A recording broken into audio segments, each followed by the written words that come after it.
У нас очень плохой багаж. Наш багаж из-за того, что мы выросли в СССР. Из-за того, что мы выросли среди этих идиотских народов. И мы привыкли слышать, все равны. И нас только унижали. И нам было приятно всем рассказывать, что все равны. Никому мы не равны вообще. Мы ни с кем не равны. Как есть король, который возвышен над всеми подданными, так еврейский народ возвышен над всеми созданиями. Шалом, шалом. Поехали. Так еще раз. Будут ли существовать народы мира во время Машеха? Будут или нет?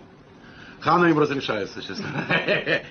Если бы они нам не делали трудности, ребята, если бы они видели суть еврея, если бы они видели, что каждый еврей это частица Творца, было бы преклонение, как это будет в будущем, было бы вылизывание ног, как это сказано у пророков, президенты и короли придут и будут просить тебя, дай мне облизнуть твой туфель. Нужен третий храм. Когда будет третий храм? Когда будет Машех? Почему нет Машеха?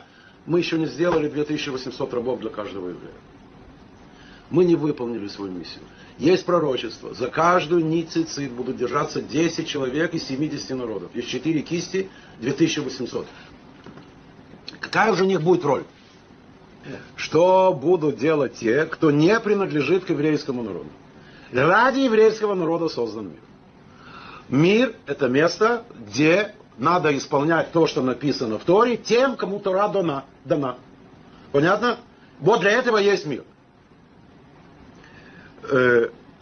Что будут делать те, кто не принадлежит? По мнению наших мудрецов, они будут помогать еврейскому народу во всех делах, где нужны физические усилия, тем самым позволяя евреям наслаждаться и получать награду за 6000 лет. Нам грозят, в кавычках, такие наслаждения, такие кайфы, что все, что мы называем сегодня удовольствием, будет просто омерзительно. Что уже будут делать неевреи? Что будут делать неевреи, ребята? Обеспечивать всем необходимым. Они должны высвободить максимальное время нам, для того, чтобы мы могли служить, познавать Творца. У нас всегда во всем цифра 1. Мы единственный народ, это единственная святая страна, это единственный святой язык, это единственный тот, кто правит всем. О том, сколько людей останется на свете. Есть несколько мнений в Талмуде. Кроме нас. У нас будет, знаете сколько, ребята? Сколько нас будет? 260 миллиардов. Да, ты прав. Ты прав. Есть 360 миллиардов еврейских душ. Теперь из-за каждому 2800 гоев опять пропорция будет убийственная. А может быть, он будет рабом одновременно и у меня, и у Фредика. Слуга двух господ. Теперь, но будут народы. Мы светоч в мире, мы должны их просвещать. Что же они будут делать? По мнению наших мудрецов, они будут помогать еврейскому народу во всякой деятельности, требующей физических усилий. Таким образом, позволяя еврейскому народу служить Всевышнему. Они должны будут обеспечивать нас всем необходимым. Есть пророчество, что уничтожать будут каким образом, они перестанут рожать. Ведь ключ от рождаемости в руках у Творца, правильно? Муж с женой делают 10 тысяч раз свое дело, 2 ребенка, 3 телевизора. Выходит. Они должны будут обеспечивать все, в чем мы будем испытывать необходимость. То есть и не только выращивать пищу, разводить животных, они должны будут заботиться о производстве одежды, о производстве телефонов, я знаю, обо всем на свете. Евреи не могут сделать ничего больше.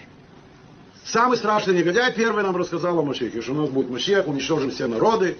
В одном пророчестве, Ребе еще подчеркивает это, потому что в одном пророчестве сказано и про Давида, и про последнего Машеха. Так как в одной фразе, так как с Давидом уже исполнилось, то нет никаких оснований не верить в то, что будет, когда придет Машех, что он разгромит всех сынов Шета. Кто такой Шет? Шет — это третий сын Адама и Евы. Все народы на свете произошли от Шета. Разгромит Шета. И будут цари, воспитателями твоими, царицы их кормилицами твоими. До земли кланяться будут тебе, и прах ног твоих лизать будут. И узнаешь, что я Господь, так что не устыдятся уповающие на меня. Света, вам тоже будет лизать? Марина, придет Трамп и попросит у вас обрезать ваши туфли.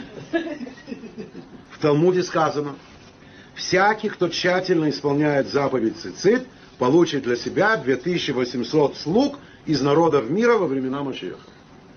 Начните носить втихаря. Хана, втихаря. Интересной особенностью этого рабства, это не рабство, ребята, они будут иметь за счастье.